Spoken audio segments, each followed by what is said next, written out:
asteroides, catecolaminas y sin asteroides. Ahora vamos a ver dos hormonas, o más bien 4 hormonas que están muy relacionadas entre sí. ¿Sale? Son los 4 fantásticos del metabolismo. Primero, Fustor, que es insulina. Luego,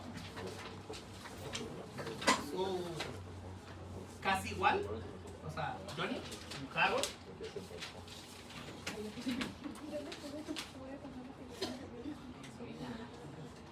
Insulina está casada con la leptina porque básicamente uno no puede vivir sin el otro, o sea, Mr. Fantastic. Y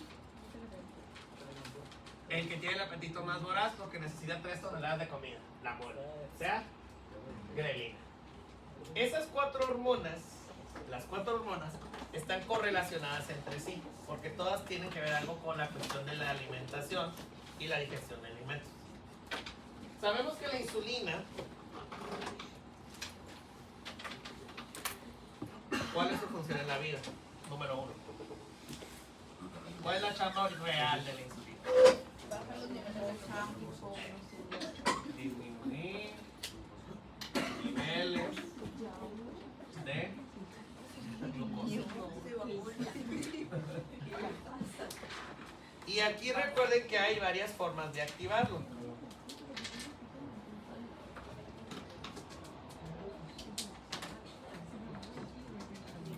La primera clase del segundo de este parcial fue cuando puso los casos clínicos, ¿no?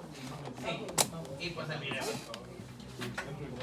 Los casos clínicos, el video. Ah, sí, el y video que dijo. Así es, básicamente. Bueno.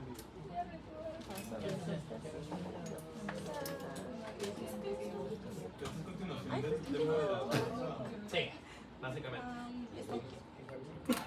Bueno, ahora, la insulina, esa es su chamba número 1. Y nosotros ya hemos escuchado que la insulina puede activar múltiples rutas metabólicas. Por ejemplo, glicólisis. ¿Qué otra? Krebs.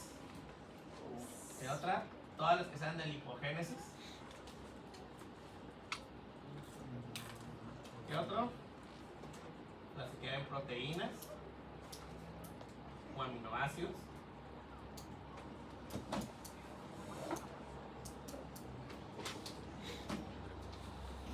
Puede estimular la creación de glucógeno.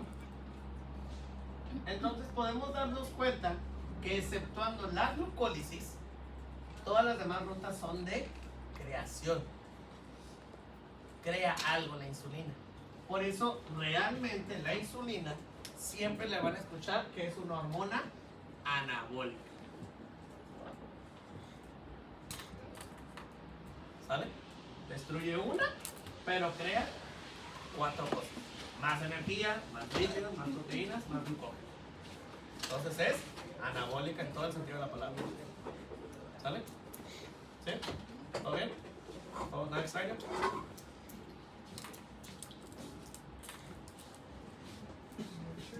Ahora, ya vimos su función, ya vimos su chamba, pero de todos hemos visto siempre 2 cosas curiosas. ¿Cuáles son esas 2 cosas curiosas? Su receptor y cómo se sintetiza. Pero recordemos el detalle. ¿Qué tipo de hormona es la insulina? ¿Es una hormona? Peptídica.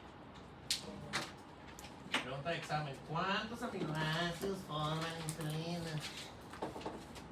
21 aminoácidos en su cadena alfa más 30 aminoácidos en su cadena beta. O sea que con un total de 51.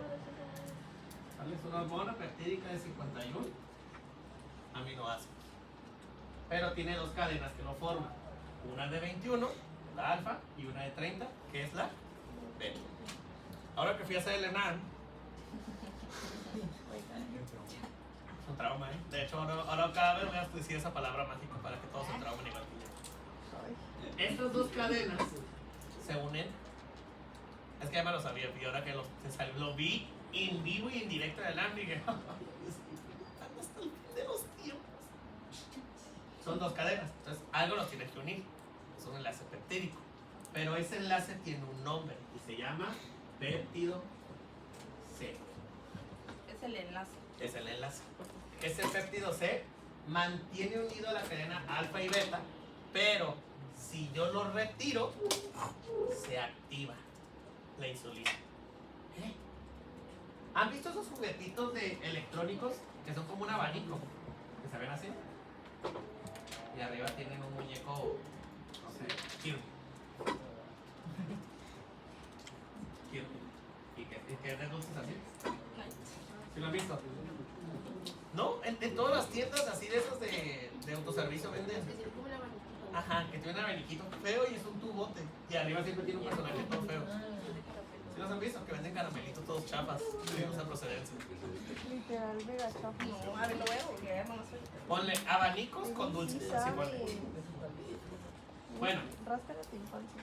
Esos abaniquitos con dulces. De hecho, tengo uno en mi oficina, ahorita me acordé. ¿Ya? Ya no, ya los acabé. Me dio gastritis. Bueno, estos abaniquitos o muchos productos electrónicos de esos viejitos, Y yo no había visto. en la parte de atrás tienen un papelito. Cuando ustedes quitan el papelito, ya sirve. Ese papelito es un seguro aislante de electricidad. Cuando lo tiene, se inactiva. Cuando lo quitan, se activa. Ah, pues haz de cuenta que eso mismo hace el péptido C. El péptido C es ese papelito pedorro. Mantiene inactiva la insulina. Pero cuando yo lo quito, se activa. Entonces podríamos decir que... ¿Habíamos hablado del péptido C o había otros que No. trabajan? No, de hecho no lo habíamos dicho. Esto es nuevo. Es nuevo ahorita en esta clase. Entonces habíamos visto otro que hacía Algo así. Pero no, es otra cosa. Tal vez no estás pensando con la... Pues, pasa así. Tal vez. Ahí les va. Doctor, ¿por qué está hablando esto del péptido C? ¿De dónde salió? ¿Por qué quiere hablar? Creo que vamos a ver la síntesis. A eso es lo que iba. Si es hormona peptídica, chicos, ¿cuál es su ruta metabólica? Todas las proteínas se sintetizan igual. ¿Cuál es? Mira con R. Replicación de la transcripción de la traducción. Su síntesis es el dogma. Su síntesis es. Ay, eso yo lo tengo anotado. Pues ahí está bien. Quiero gozar. Un burrito. ¿Qué? Ajá. Porque hablas así, quiero un burrito, no deja llorar. Yo no tengo la Bien. infancia. Su síntesis es Perdóname. el dogma de la biología celular. ¿Todo bueno? ¿Sí? ¿Todo bueno? ¿Soberbio? Al ser el dogma, pues ya sabemos las tres fases, ¿no? Replicación, transcripción Traducción. y traducción. El problema, chicos, es que esta es solo la primera fase de la síntesis de las proteínas, de las hormonas proteicas. Todas las hormonas proteicas, no importa cuál se les venga a la mente, tienen algo en común, y es que tienen fases. Primero se crea lo que se llama como la pre-pro-hormona. Eso es lo que van a crear al hacer la replicación, transcripción, traducción. Esa es la primera fase. Sí. O sea, cuando aparece la replicación, transcripción y traducción de la insulina, en este caso, se va a llamar pre-pro-insulina. Cuando se empaqueta, que sería lo que sigue, al empaquetarse,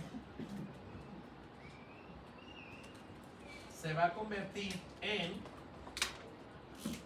prohormona. Pero cuando ustedes empaquetan algo, lo hacen cada vez más Compacto. compacto. Entonces, esto del empaquetarse se le conoce con un término llamado modificaciones post-traduccionales. Si alguien llevó biología celular, probablemente le debe sonar. Y si no, hagan caso omiso. Solo es para hacer relación a lo que veo en el biocentro. Post-traduccionales. Esa del empaquetamiento se podría decir como la segunda fase. ¿O? Así es. Podría decirse que es la segunda fase. Y es ahí donde entra la prohormona. Pero, ¿qué no hemos aprendido del prefijo pre y pro? Este es el precursor, el previo, el inactivo. Entonces, la primera fase, la primera parte, fue replicación, transcripción, traducción. Y sale la pre-pro hormona. En este caso sería la pre-pro insulina. Después, cuando se empaqueta o hacemos las modificaciones post-traduccionales, se convierte en la pro hormona. Y cuando sale al exterior, o sea, al torrente sanguíneo, entonces ya se convierte propiamente en la hormona. O sea que entonces la insulina empieza como pre-proinsulina, proinsulina, insulina. ¿Ok? Cuando se crea, pre-proinsulina. Cuando se empaqueta, proinsulina. Y cuando ya llega a su receptor, insulina propiamente dicha. ¿Vale? Bueno, cuando recién se crea, pre-pro. Cuando se empaqueta antes de salir, pro. Y cuando ya llegó a su receptor, hormona propiamente, o sea, insulina dicha. ¿Sale? Preinsulina, proinsulina. Así es. Es que realmente sería pre-pro-insulina, bien chafa el nombre. Pero sí, puedes dejarlo como pre-insulina, para fin práctico. ¿Sale? Ahora.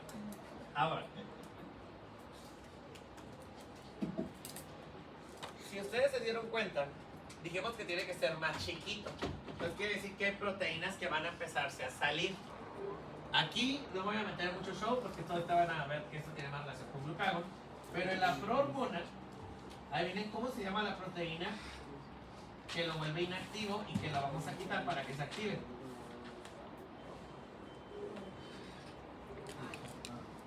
El péptido C, si lo tiene pegado, es cuando está en proinsulina.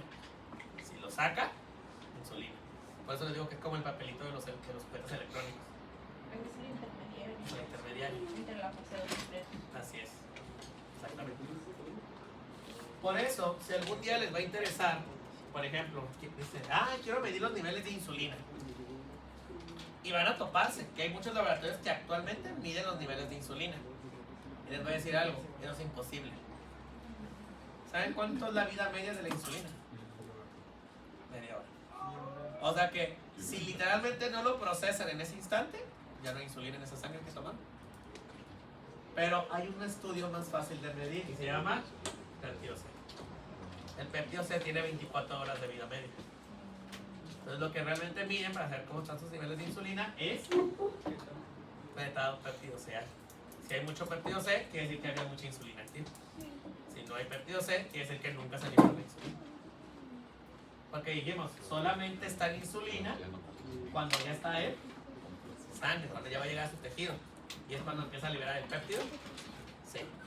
O sea que ese péptido C que se libera para activarse se queda en el torrente sanguíneo. Así es. Ok. Y ahí está viviendo, viaja en sangre, viendo la vida. Y dije, qué padre. 24 horas. Y luego me muero. Okay. Entonces, si no hay presencia de péptido C, está bajo, quiere decir que No la sé. insulina no hay insulina. No hay insulina. Nunca se libera insulina. No hay nada. O sea, que una persona diabética tendría bajos niveles de péptido O C. muy elevada. Porque ¿cuál es la fisiopato de la otra diabetes? No es falta de insulina, es resistencia. Entonces vamos al siguiente punto. Primero, esto fue para explicar cómo se creó la insulina. Ahí está. ¿Ok? ¿Hasta ahí dudas? No, obviamente esto de las índices pues ya se lo sabían, nada más acabamos de explicar las fases. Y ya ahora ya sabemos cuántos aminoácidos tiene. Facilito. O sea, 21 minutos. Porque sí está Exactamente. Porque no hay hormona. Exactamente. Y probablemente ¿dónde está guardada? En la célula. O nunca se creó. Nunca se liberó. Así es. No sería común que pase eso. Normalmente está unido. Y cuando tú lo liberas, es porque ya se activó el hormona. ¿Vale? Así que la correlación sería que si hay mucho péptido C, al revés, si hay mucho péptido C, hay mucha activación de la insulina. cambio, si hay bajo péptido C, quiere decir que hay menos activación y cantidad de Pero ahorita va a explicar lo de la los resistencia. resistencia. Allá voy.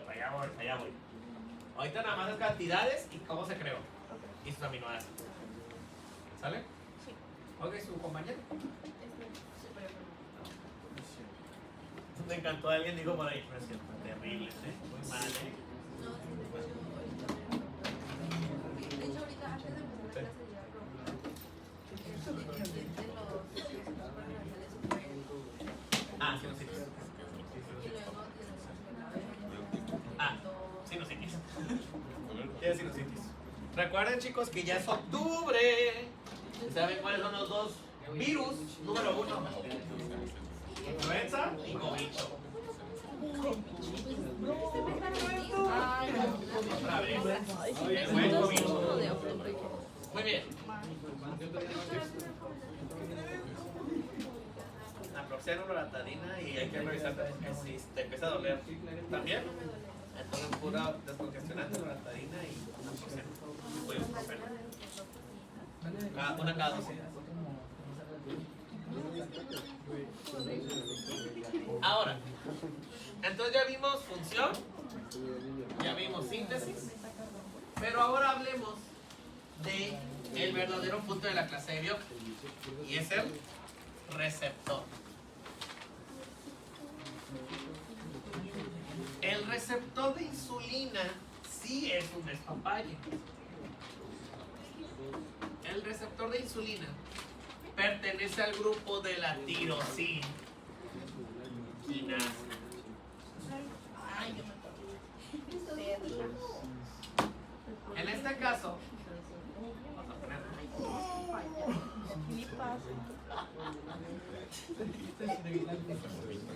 Está bien difícil el nombre del receptor de insulina, ¿eh? Está complicadísimo. Tiene un nombre tan largo que hasta me estreso. Así, literalmente me estreso demasiado nomás de ponerlo. Es Ay, chamaca.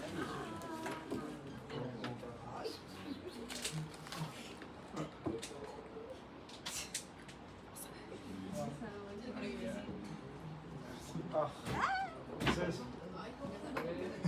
¿Cómo? el receptor de insulina se llama receptor de insulina. El problema no es el nombre del receptor, es la proteína anclada que se va a fosforizar gracias a la tirosiquinasa. Y acuérdense que esos puntitos son los fosfatos. ¿Y quién lo fosforila? Tirosiquinasa. Entonces tenemos que saber el nombre de esa proteína anclada. Tiene un nombre bien difícil también. Se llama IRS.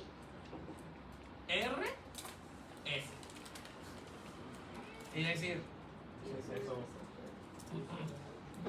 sustrato del receptor de insulina.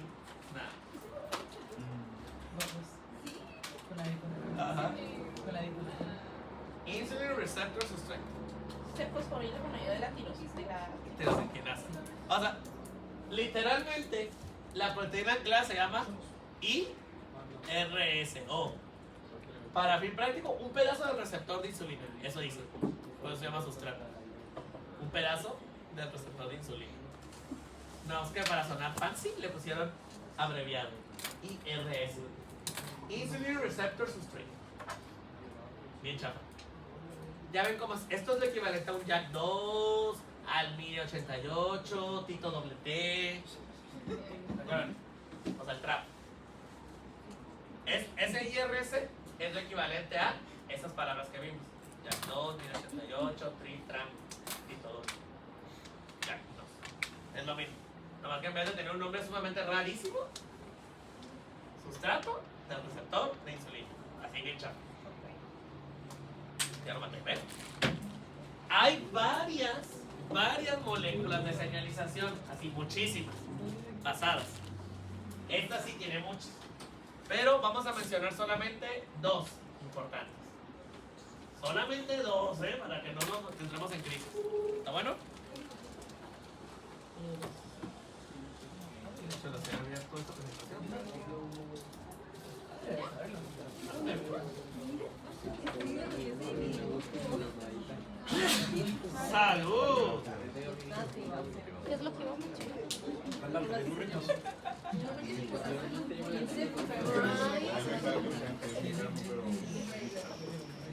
El primero, las primeras dos moléculas de señalización que nos van a interesar, una se llama RAS y el otro se va a llamar PIP3.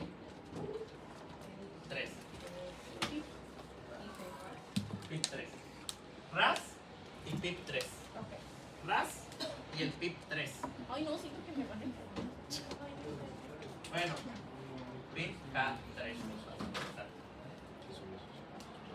Estas verdes que estoy poniendo son las proteínas de señalización.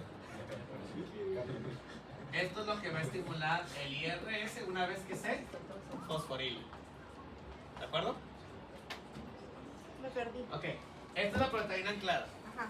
Cuando se fosforila gracias a la tirosin quinasa, estimulan al RAS o al PIP3, PIP-K3 Que son las moléculas de señalización. Exactamente. O sea que esto van a ir después al núcleo para activar la función. Ah, ¿Sale? como el dibujito que hizo la... De la vez pasada. Entonces, si se fijan, estoy haciendo el mismo dibujito, pero con otras palabras. Ok. ¿Sale? Pero es el mismo dibujito. ¿Todo bien hasta aquí? ¿Más raro? Ahora, doctor, ¿por qué puso 2? ¿Cuál es la finalidad? El lado del RAS es el factor de transcripción. O sea que este es el que genera la famosa función de anabolismo. Porque ¿qué hacen los factores de transcripción? ¿Qué producen?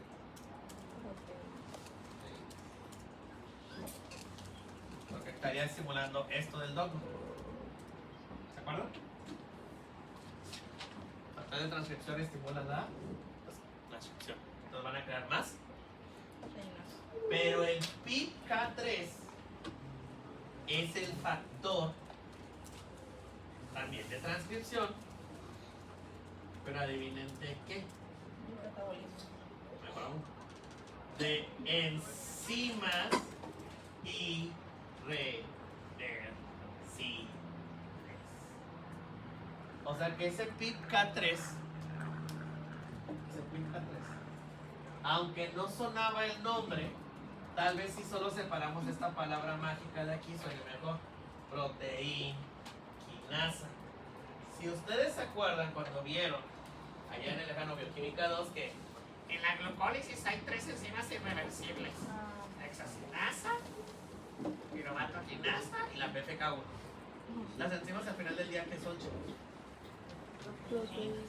Y esas proteínas se tienen que crear. Eso es lo que hace el PIP-K3. Favorece que las enzimas irreversibles de las rutas que estimula aparezcan. Por eso son exclusivas de que la insulina los estimule, porque ocupan de un factor de transcripción que las crea. O sea que este PIP-K3 es el que estimulaba estas rutas que puse acá. Todas sus enzimas. Todas las enzimas irreversibles, dependientes de cada ruta. Ey, qué buen dato. Es un dato que a lo mejor ahorita sería más fácil si lo hubieran dicho en Bioca, pero considerando que se tiene que aprender 53,000 enzimas, ya tienen por qué no lo vieron. Pero ahora ya saben el por qué. Son irreversibles porque no existen hasta que esté el estímulo. Ese es el problema de por qué son irreversibles, porque no están, no existen, finita. ¿Capiche? Se crean Hasta que desaparece el PIP-K3, y eso solo aparece porque hay IRS fosforilado. Y este a su vez solo aparece hasta que hay insulina. ¿De acuerdo? O sea que no hay hexocinasa o glucosinasa si no hay insulina. ¿Vale? Pero doctor, nos ha mencionado de receptores de activadores alostéricos. Ah, bueno, eso ya es punto y aparte. No nos vamos a meter hoy en eso, pero ya saben que hay otras formas de estimular esas mismas enzimas. ¿De acuerdo? Eso es lo que se conoce como alostérico. Pero eso no es lo normal. No es lo habitual, Lo habitual. o no es lo relevante. ¿Vale? Por eso la insulina ahorita es nuestro número 1. Entonces, hasta el momento, ¿qué hemos visto? Función, síntesis y receptor. Y ahora sí, ahí les va. La diabetes consiste en 2 conceptos. ¿Hay insulina o no hay receptor? Piénsalo de la siguiente manera. Piensa. ¿Lo puedes repetir eso? Vamos a ponerla aquí. Diabetes. solo tiene dos causas.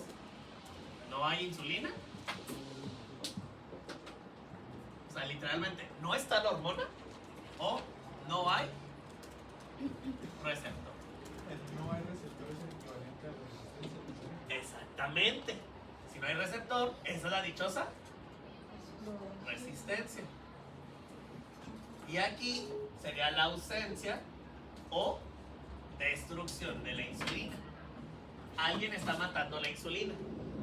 Por eso existen dos diabetes. La 1, tipo 1 y tipo 2. Por eso es que los pacientes toman metformina porque ayuda al receptor de la insulina. Exacto. Aumenta su producción. Muy bien, jovencita, muy bien. Vamos a ver el por qué. Porque ahora la pregunta es, ¿y por qué desaparece el receptor? Porque no debería de desaparecer un receptor. O sea, está ahí viviendo en las membranas. Porque la clave está en la misma función de la insulina. ¿Qué hace la insulina? Vuelvo a repetir. Factores de... Si yo tengo 100 glucosas, en teoría debo de tener, debería de también tener 100 insulinas. ¿Sí? El problema es que es un receptor de tirosinquinasa. Entonces, ¿cuántos receptores ocupan para que esté activo? ¿Cuántos ocupan? ¿Los de tirosinquinasa siempre van a ocupar? 2, porque si no solo es uno, entonces no está activo. Ah, ya. Eso ya lo habíamos hablado. Todos los de tirosinquinasa siempre ocupan. Entonces realmente, para que 100 insulinas metan 100 glucosas, ¿cuántos receptores ocupan? 200. He ahí un primer problema. Ocupamos el doble de receptores solo para meter la mitad de las glucosas que yo uso de insulinas. Entonces, ahora piensen en el siguiente punto. ¿Qué pasa si en vez de 100 de glucosa tengo 450? ¿Cuánta insulina ocupo? 450. Pero ahora, ¿cuántos receptores ocupan? 900.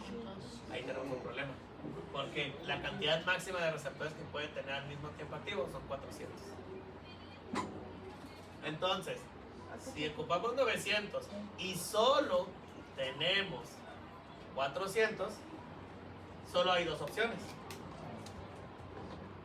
Para que pasemos de aquí, que es lo normal, acá, solo hay dos opciones. ¿Cuáles creen que son? Es como ustedes y teniendo tareas. Es como si yo les dijera, chicos, les voy a dejar un esquema donde me van a graficar con sus palabras esto que acabo de explicar. Bueno, ¿me puedo hacer tarea, doctor? Cháquenselas. El doctor Martín les deja una tarea nueva para comunidad a las 2 de la mañana. Y luego, ¡pum! No fue suficiente y resulta que para morfo les dejaron aprenderse todas las arterias de aquí a mañana. Y luego, ¡pum! Se metieron al congreso y les dejaron tarea en el congreso. Si no, no les dan el diploma.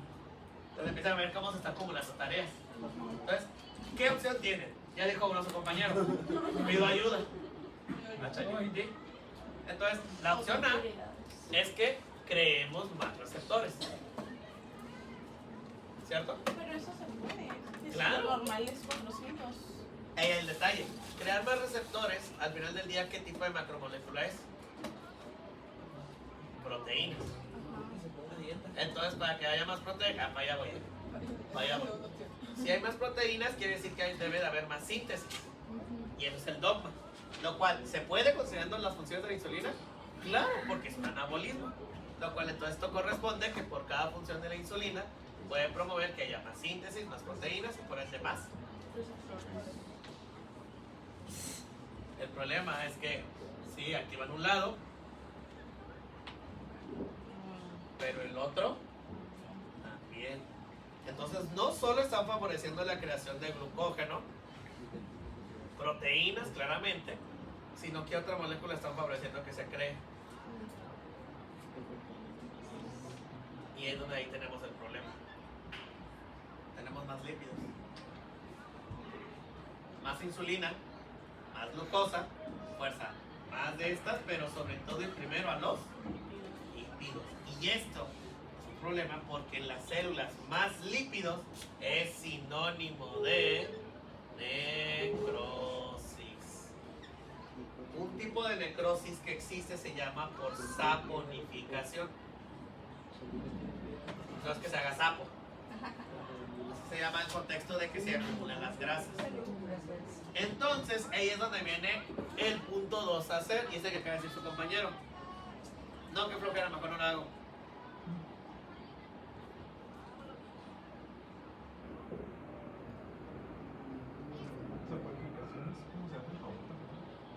Es un tipo de necrosis por aumento de lípidos, para fin práctico. O sea, la necrosis por saponificación es que el tejido cambia de su tejido normal a lipídico. Y ese es el punto 2. Dice, oye, ¿y yo por qué tengo que hacer más trabajo? No, pues es que están 450 de glucosa. Y a mí me pagaron para no meter más de 200. Y voy a meter 200. Oye, pero ¿y los otros 250?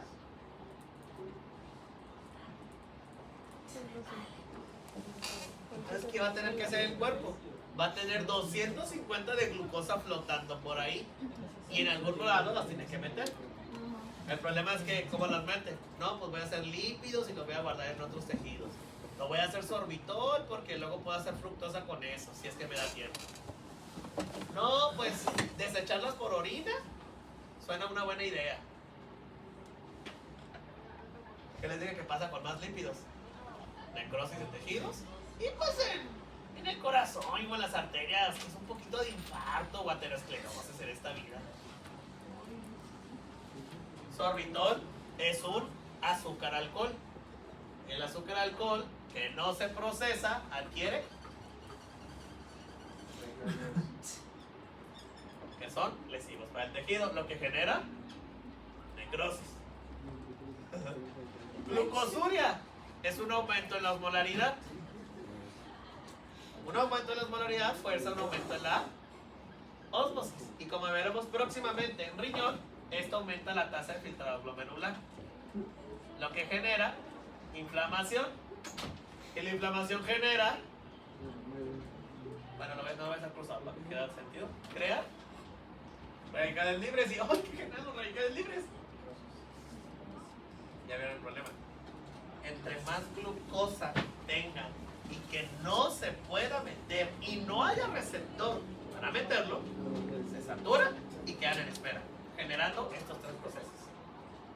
Esa es la razón de por qué la diabetes genera tantas complicaciones. Porque está buscando dónde meter esa glucosa mientras o crea receptores o se desocupan para meterlos. Tal cual. Pero todo lleva lo mismo. Todo al final. Necrosis. Exactamente, porque si crean más receptores, de todos va a generar necrosis. Se pierde la célula que crea los receptores y de todos va a generar lo mismo. Yo pensé que la necrosis siempre era porque se tapaba una arteria y ya no llevaba. Eso es lo que estás pensando, es isquemia. Y esa es una, que es la coagulativa. Yo tengo una duda. También, hay muchas más causas de necrosis. Pero, por ejemplo, se dice que la diabetes es como, no sé si sea cierto, pero hay debilitamiento de los receptores. O sea, es porque esos que hay se ¿Saturan? sobreestimulan o como. Se sobresaturan y por la creación de estos factores destructivos están lesionando no solo a la célula que crea el receptor, sino tanto primero al, que todavía me falta otro esquema, de hecho para allá voy, aún ahí voy. Esto es nada más lo que hace propiamente la célula, solamente. Y si se fijaron, este esquema que acabo de hacer lo está correlacionando con todo lo que vieron en bioquímica 2, con cada una de las rutas pedorras que vieron. Ya llegó otra vez. Pero ahí les va. Esto es si la verdad la insulina y la célula que esté siendo afectada le importara. Porque habrá alguno de ustedes que me dice, doctor, yo sí lo voy a hacer. No me importa que no duerma por 7 días. Yo voy a lograrlo. Y es ahí donde entra un tejido nuevo. Después de todo ese despapalle que estamos sufriendo, vamos a poner la célula beta. Es la misma que secreta la insulina. Todo eso está pasando en el páncreas. Pero hay un tejido que siempre es ignorado como tejido endocrino. El tejido adiposo. Para sorpresa de nadie, chicos, el tejido adiposo es un tejido endócrino. O sea que secreta.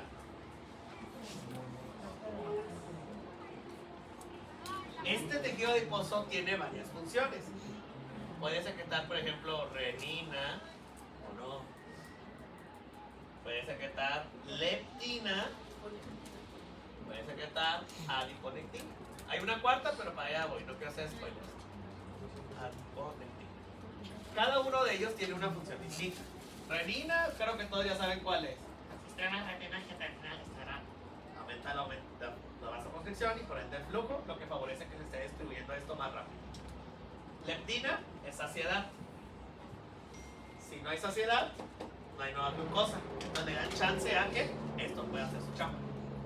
Pero la adiponectina es lo equivalente a la metformina. Este favorece la creación y la unión de más receptores de insulina. Entonces tenemos, para que fluya la glucosa a otros tejidos, favorece que sí se puede unir y crear los receptores, que no haya nueva glucosa por quitar el agua. 3 funciones buenas, ¿verdad? ¿Puedes repetir otra vez lo de la adiponectina? Sí. La función de la adiponectina es favorecer la unión de la insulina a su receptor. La adiponectina favorece la unión de la insulina al receptor. O sea, favorecer este punto de acá. Crear más receptores. En algún momento, de todos modos. O sea, de todos modos lo va a hacer. La adiponectina favorece esto de aquí y esto de acá, que se sobresaturen. O sea, sí, chambea. Es como ustedes contarle a sus papás: oh, es que tengo mucha tarea y no sé qué voy a hacer porque tengo 3 exámenes. Ah, ok. Pero vas a pasar, ¿verdad? En mis tiempos me dejaban el doble. Entonces, todo esto es como la función normal. Pero ¿qué pasa si sigue pasando esto? Ocupo más receptores, ya hice la función de todos estos compas y aún así no logro hacer la función. Bueno, como todo en la vida, siempre hay una mala influencia. Hay una cuarta hormona que aparece. ¿Esta cuando se activa? Cuando los niveles de glucosa sean mayores a 250.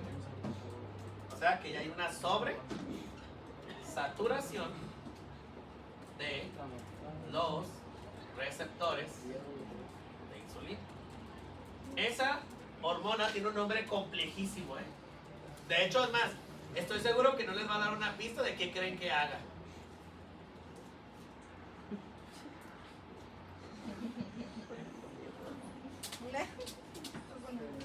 Resistina. ¿Qué podrá hacer la resistina? Definitivamente no se resiste. Definitivamente resistencia a la insulina no debe de ser. Exacto, eso hace. La resistina es un inhibidor o bloqueador del receptor de... Literalmente es el vato que dice: oye, es que tengo mucha tarea. ¿Tienes mucha tarea? ¿O mucha sed? Oye, pero mañana hay examen. No puedo ir a desvelar. ¿Mucha tarea? Mucha sed. Y no sé de la buena, de la mala. Es esa influencia que le dice: no hagas nada. De todos modos, ¿qué puede pasar? No te puede ir peor. Es el que se opone o resiste a que usted está estudiando, porque lo bloquea. Esa es la chamba de la resistina. Inhibe la unión insulina-receptor. De ahí por eso su nombre de... Porque ¿qué genera? La resistencia. La insulina. Él es el culpable. ¿Y de qué tejido aparece? Por eso cuando vieron, pues espero que lo hayan visto en clínicas, que un factor de riesgo para diabetes o aterosclerosis era tener tejido adiposo aumentado, o sea, obesidad. Tener obesidad o tener mucho tejido adiposo favorece que haya más resistina. Eso es una ley de vida.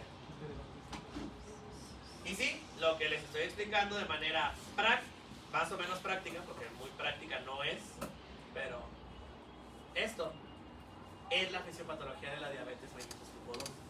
Esto es lo que está pasando en el 30, bueno, no, 42% de la población actual tiene algún tipo de resistencia a la insulina. Se va a caer, de hecho. Hoy.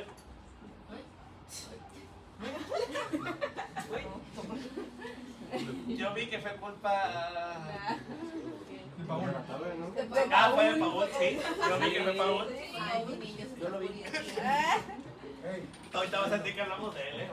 Hace un par de Oye, videos. tienes que lo frío. No, lo voy a reportar porque si no se les va a caer a ustedes y les va a echar la culpa, ¿eh? Luego nos van a querer cobrar como 20,000 pesos. O más, o más. Aumento de la osmolaridad. Ese OSM. Y luego osmosis. Mayor tasa de filtrado. Inflamación. Radicales libres. Esto no lo expliqué muy a fondo porque es de riñón. Por eso no me metí tanto. Solo glucosuria y daño.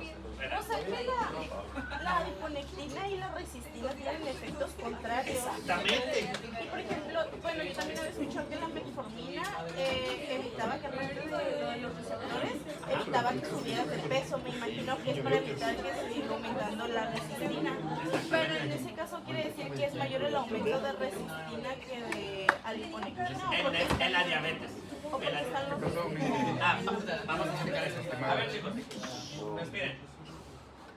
Ahora, la pregunta es, son 4 hormonas las que aparecen en el tejido adiposo. Ya vimos que cada una va a depender mucho de los niveles que tengamos de glucosa, pero ¿cuándo va a empezarle a ganar a una o la otra? La frase es simple. Todas las hormonas, igual que vamos a ver los neurotransmisores, funcionan de la misma manera, por competencia. El que haya más es el que más funciona así. Entonces, si yo tengo más insulina y la estoy pegando y simplemente no deja de haber insulina, oye, ya bájale, ¿no? Entonces, ¿quién empieza a aparecer? La resistina. La resistina bloquea y siguen dándose cuenta que sigue habiendo insulina y nunca deja de secretarse. Entonces, ¿qué hace la resistina? Sigue habiendo insulina, ¿qué hace la resistina? ¿Y qué hace la insulina? ¿Y qué hace la resistina? Así hasta que, ¿qué va a pasar si tenemos demasiada insulina?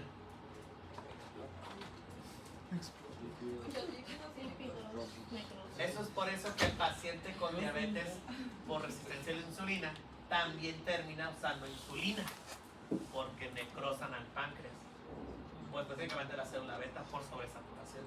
Todo por culpa de la... Normalmente esto estamos hablando de entre 5 hasta 20 años después de exposición al exceso de glucosa. Y esto puede ser con o sin síntomas de diabetes. Porque ahora quiero que mediten esa frase. Alguien notó que puse estos de aquí, ¿verdad?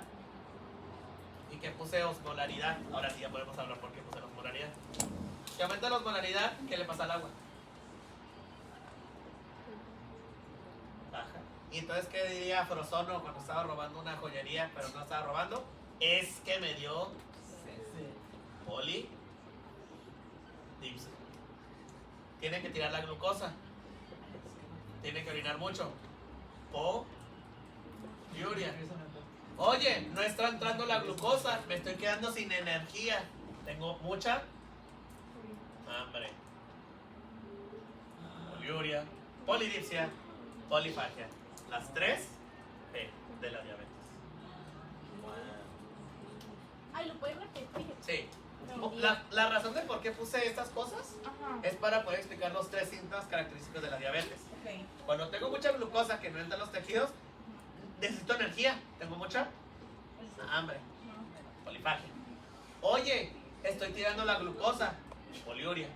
Oye, como estoy tirando mucha glucosa y agua, y estoy aumentando la osmolaridad, me hace falta agua, entonces tengo mucha polidipsia. O sea que todo este proceso pedorro era para explicar también cuándo la diabetes va a generar síntomas. Porque el paciente diabético no genera síntomas hasta que ya es muy tarde. ¿Y la glucosa o la polifagia es Por la glucosa que no se está entrando. Como no está entrando, y hay mucha insulina y glucosa afuera, ¿qué dice el cuerpo? No está entrando la célula. Tiene mucha hambre la célula. Déjeme decirle que come el doble de glucosa. Pero eso es como un síntoma falso, ¿no? Es un síntoma falso porque se supone que había alguien que lo inhibía, ¿no? Ese apetito. La leptina lo hicieron. ahí donde viene la pregunta, doctor. Entonces, eso no tiene sentido. Si ya está saturado de glucosa y estamos dejando leptina para que no entrara, ¿cómo va a seguir teniendo más apetito?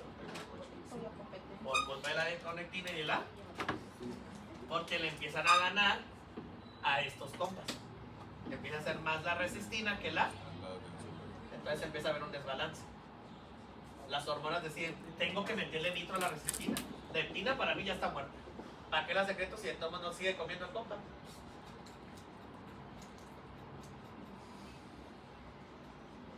No entendí lo de... O sea, lo del tejido adiposo. Ok. Creo que tengo que borrar algo. Voy a borrar esto que es lo menos importante. Bueno, voy a dejar que de todo importante. Voy a borrar solamente las funciones de la insulina, ¿sale? Para poder hacer un ejemplo. Ahí la tengo. Check. Vamos a poner células beta pancreáticas y tejido adiposo. Dijo algo de la película. Ahí le va. Sí, pero ya en bonito. Creo que más fácil. Check. Las células beta pancreáticas, si tienen mucha glucosa, tenemos que secretar automáticamente mucha insulina. ¿Correcto? Sí. ¿Sí? Si hay mucha insulina, esto va a ir al tejido adiposo, lo que favorece la síntesis de varias hormonas, que son, vamos a dejar solo las importantes metabólicas: adiponectina, leptina y finalmente resistina.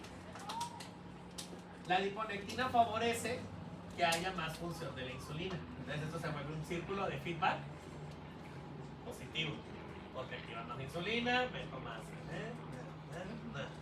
La leptina sería nuestro feedback negativo, porque ¿a quién quiere inhibir? Que no entre más glucosa. Si yo le quito el apetito, doy saciedad, ¿va a haber más glucosa? Por lo tanto no va a haber insulina, por lo tanto no va a haber adiponectina y se frena el ciclo.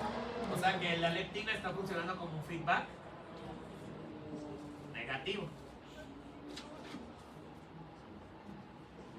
El problema es que la resistina va más allá. La resistina no va a irse hasta acá. Él bloquea la insulina, contrario a lo que hacía la. Pero ya se fijaron que este es otro feedback.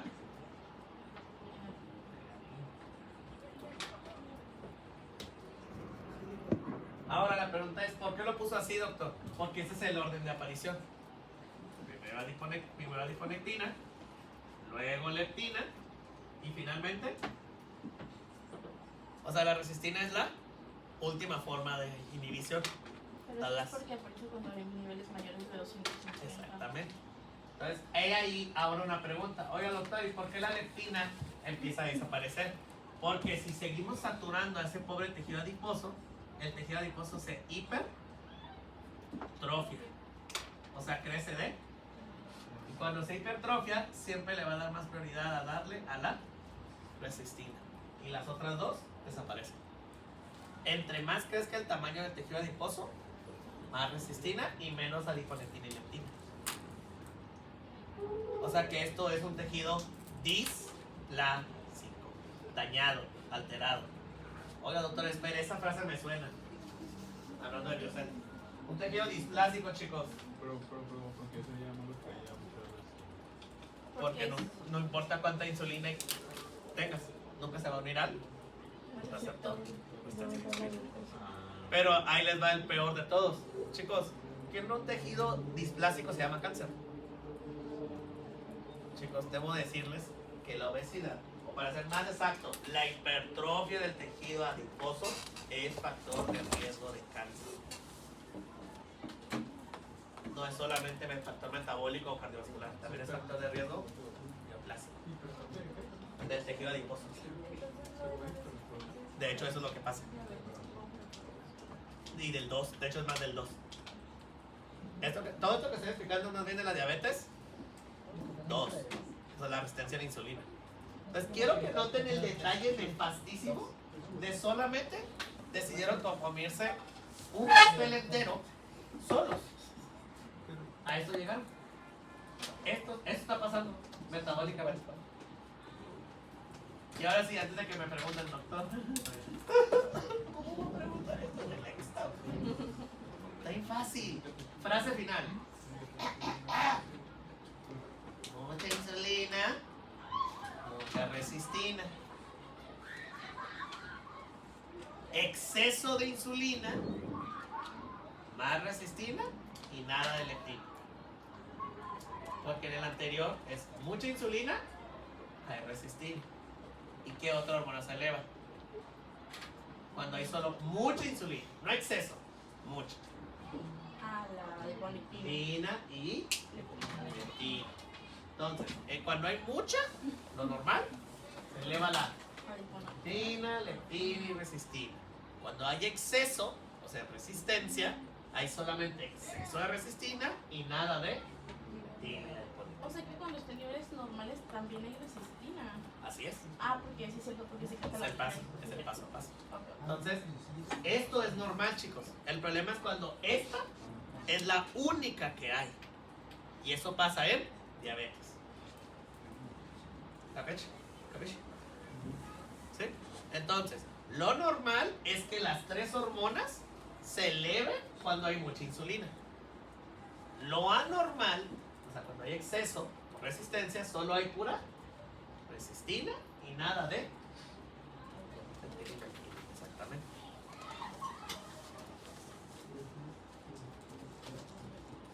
¿Ok? Y si así suena como que voy a hacer la pregunta de examen. Paciente le diagnosticaron diabetes, está descontrolado, no toma sus medicamentos y tiene poliuria, polidipsia y polifán. ¿Cómo está la leptina? Baja, porque si ya tiene siempre hambre, ya no hay saciedad. ¿Entonces cómo está la leptina? Ah, y la resistina, exageradamente, alta. ¿Cuál es la probabilidad de que una persona comience un pastel entero, que Sí.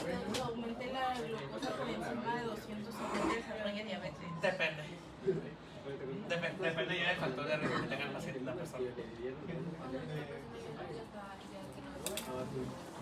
O que haya antecedentes en la familia, es casi un 100%.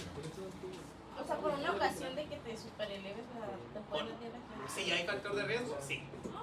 Con una, ¿eh? Con una es suficiente. Ay, la de Lo normal es primero elevar la diabetes, luego la leptina y luego la resistina. Si hay exceso o resistencia a la insulina, hay mucha resistencia, poca leptina y poca adiponectina. ¿Sale? Exactamente, cuando la resistencia ya es mayor que la total. ¿Sale? Chicos, hasta aquí. Y con la frase para terminar, diabetes, y de hecho nos faltan dos hormonas, hablando de...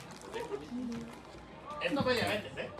Y sí fue un desastre, nefastísimo, metabólico, como se dieron cuenta. Pero para rescatar puntos, porque ya sé que... Ahí les va. Punto número 1. ¿Cuál es el tipo de receptor que tiene la insulina? Tirosinquinasa. Punto número 2. ¿Cómo se llama la proteína anclada? IRS.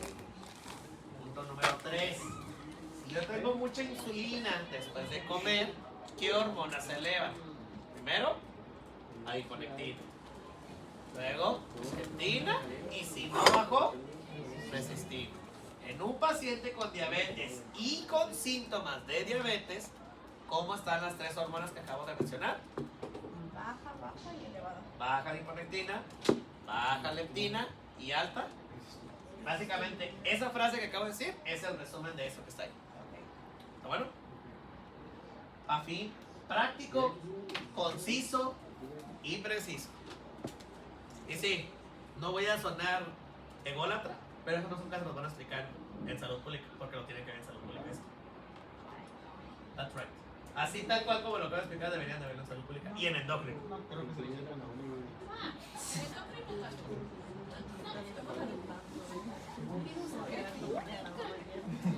Se supone supone que esto lo tiene que ver en salud pública porque esto va a explicar el por qué al paciente con diabetes tienen que vigilarle cómo está la obesidad o la circunferencia. Tener circunferencia aumentada o obesidad central nos habla que ya hay hipertrofia del tejido adiposo, no hiperplasia. Ese es un dato curioso, chicos. A ver, ¿puedo repetir eso? Sí. Ya ven cuando van, por ejemplo, ahorita que están yendo a dejarlos abandonados en un Calimax para que tomen signos. Son las ruedas. Ah, no, tantito. Ah, bueno, ya les cambiaron, es que antes eran un Calimax. Ya les cambiaron. Bueno, los dejan tirados en un sobre ruedas y ya ven que le checan la glucosa, la presión, lo pesan y la circunferencia. Está comprobado que si hay obesidad central, el tejido adiposo está hipertrofiado. Hipertrofiado, no hiperplásico. Cuando hablamos de hiperplasia, cuando está equitativo. Pero si es mayor la circunferencia que lo que está creciendo en extremidades, exacto. Quiere decir que hay más hipertrofia. Y hipertrofia nos dice que ya se invirtió este problema. Hay más resistina. Por eso tener obesidad central, obesidad o IMC mayor a 30 es factor de riesgo cardiovascular, metabólico e inclusive, como dije, cancerígeno. Solamente por pura obesidad central. Porque dirán, doctor, he visto gente con obesidad, le miden la circunferencia y quedó al límite del de obesidad central. Pero de una sí tiene un IMC alto. Quiere decir que aún no hay tanta hipertrofia. Y entonces el factor de riesgo es más bajo. Más bajo, no menos, pero más Una bajo. persona que tiene hipertrofia, pero muy grande, muy amplia, Sí. pero nunca ha tenido pues, ninguna patología ni nada. Sí. O sea, ni presenta síntomas, ¿qué es lo que podría estar pasando? Que el tejido adiposo lo quiere mucho. El tejido adiposo todavía no ha renunciado a estos dos de acá. A pesar de que esté... Así es. La IVA que nunca desarrolla Que nunca diabetes o solamente se infarta antes de desarrollar diabetes. No más. Casi nada. Puede pasar y tienen que estar preparados psicológicamente porque eso es un riesgo. A lo mejor el paciente hipertrofió e hizo hiperplasia, entonces va a tener todas las hormonas a 1000 por hora y nunca va a desarrollar diabetes. Me ha tocado tener pacientes con obesidad grado 3, o sea, IMC de 40 y hemoglobina glucosilada de 5, o sea, sin diabetes. Es posible si todas se están elevando al mismo tiempo, pero que se estén elevando todas estas al mismo tiempo también incluye esta, por eso la puse. Renina, aumenta el sistema de renina, genera vasoconstricción y aunque no tenga diabetes, puede ser factor de riesgo cardiovascular hasta las nubes. Exactamente, no va a ser el diabético, pero claramente va a ser hipertenso. O sea, que aunque tenga, o sea, ya aunque no tenga hiperplasia, pero tenga la hipertrofia así elevada y no tenga síntomas de diabetes, o sea, el riesgo más probable o más cercano es un Cardiovascular, exactamente, hipertensión y infarto. O EBC.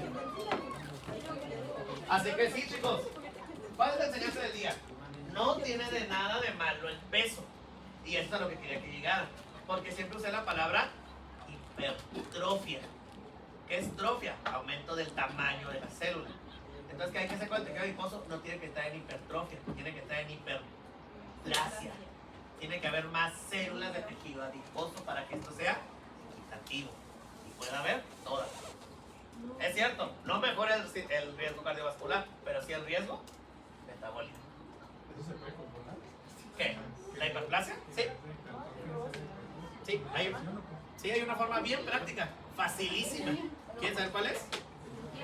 No tener exceso o atracones. Porque les voy a poner un ejemplo. Doctor, entonces quiere decir que la persona que sea fisicoculturista, voy a poner La Roca, de ejemplo, que come 5000 calorías diarias, debería de tener obesidad. Pero demandas, ¿no? Por las demás, lo mismo que... Exacto, por eso él no tiene atracones. Y también van a escuchar, por eso tengo un día de cheat meal. Me voy a comer 10 pizzas de trampa. Voy a comer 10 pizzas así de golpe. Y es que subí un video de eso bien extraño. Muy raro.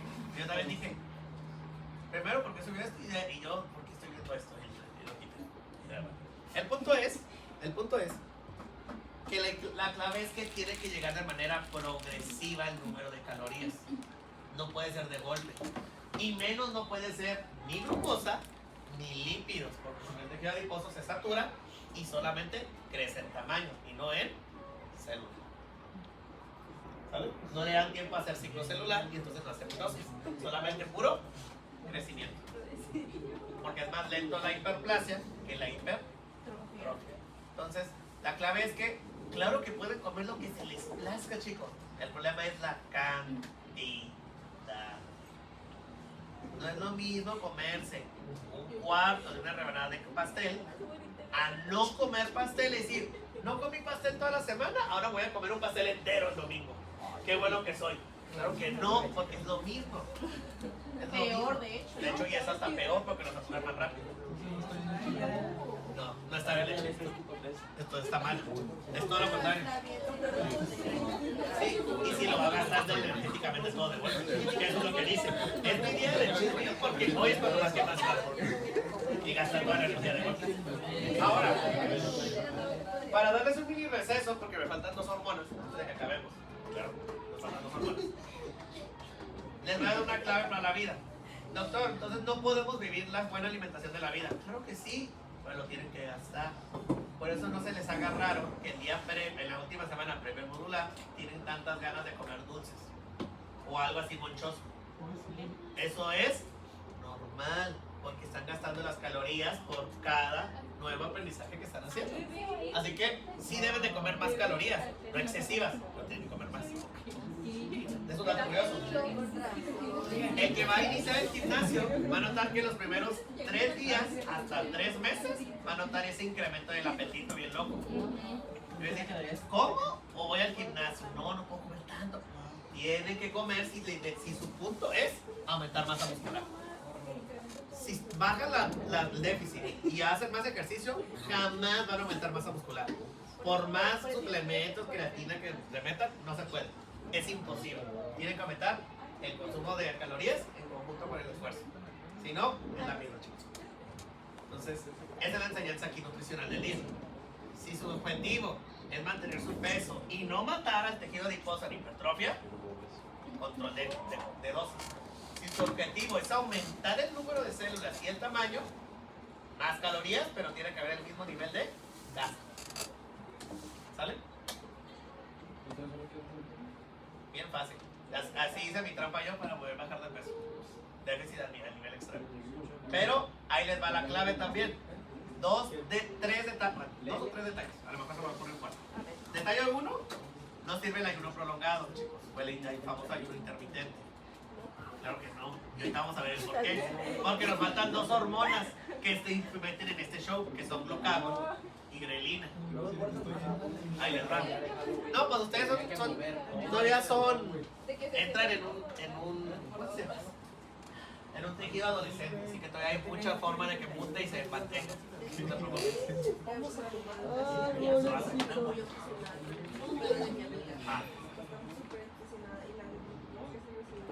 No, ahorita les voy a explicar por qué no sirve y por qué en algunas cosas sí puede servir, pero en la mayoría no sirve. El segundo, no sirve la dieta keto. La dieta keto es una trampa por el tejido adiposo con el que acabo de hablar acá. ¿Que van a gastarse todo esto? Claro que sí, va a haber insulina, van a bajar de peso, genial. ¿Y este? Empiezan a incrementarse. Porque la dieta keto solo sirve si están haciendo un gasto energético masivo. Si están haciendo dieta keto voy a bajar de peso. Si bajaron de peso, felicidades, generaron resistencia a la insulina. A ver, otra vez. La dieta keto es un incremento del consumo de lípidos y proteínas. Y dirán, no hay carbos, no hay insulina. Error. Porque el tejido adiposo, al final del día, químicamente hablando, está hecho de carbohidratos complejos. Entonces van a terminar en el tejido adiposo, no le dan chance de que crezca, perdón, de que se multiplique y solamente se acumule como una gran bolsa. Hipertrofia. ¿Y qué genera? Pero que no, si no hay carbohidratos porque estás quemando tus lípidos. Eso dice. Y ese ahí te lo que vamos a ver en dónde entra y el glucagón y la grelina. Eso es a lo que vamos. De ahí el meollo del asunto. Pues para allá vamos. ¿Vale? De hecho, eso que les estoy diciendo es por las 2 hormonas que nos faltan. Y la tercera, y mi favorita. No necesitan estar sufriendo. La clave es no dejar de comer, es disminuir las cantidades. Yo he notado, por ejemplo, Ahorita vamos a hablar de eso también. En experiencia personal, yo cuando dejo de comer, sube de peso. O sea, y no sé por qué. Ahorita vamos a hablar de eso porque hay dos hormonas que ya vimos y una que vamos a ver que intervienen en esto, que son adrenalina, cortisol y hormona tiroidea. En periodos de estrés, las tres se aumentan y solo dos de ellas generan catabolismo y una anabolismo, cortisol. Entonces, ahí el detalle. A veces ahí depende mucho de qué periodo estás dejando de comer. Si es en la mañana, cortisol. Por eso si dejan en la mañana, no están desayunando adecuadamente, el cortisol se eleva a tope, porque ya es el pico máximo del cortisol también. Pues lo están haciendo al doble y que hace que distribuya al lípido central. ¿Y qué dije que pasa si tiene más obesidad central? Hipertrofia. Por lo tanto, o infarto. Por eso todos ustedes, chicos, tienen que comer lo más sano y completo posible. Porque como usted ya tiene un factor de riesgo para hipertensión, infarto, que se llama estrés, básicamente haber estudiado medicina es la forma más práctica de tener estrés excesivo. Ni modo, ya entraron a la carrera, ahora se aguantan. Entonces tienen que cuidarse del resto de factores. Y eso es el. Bueno, 10 minutos. Y ya les digo que funciona.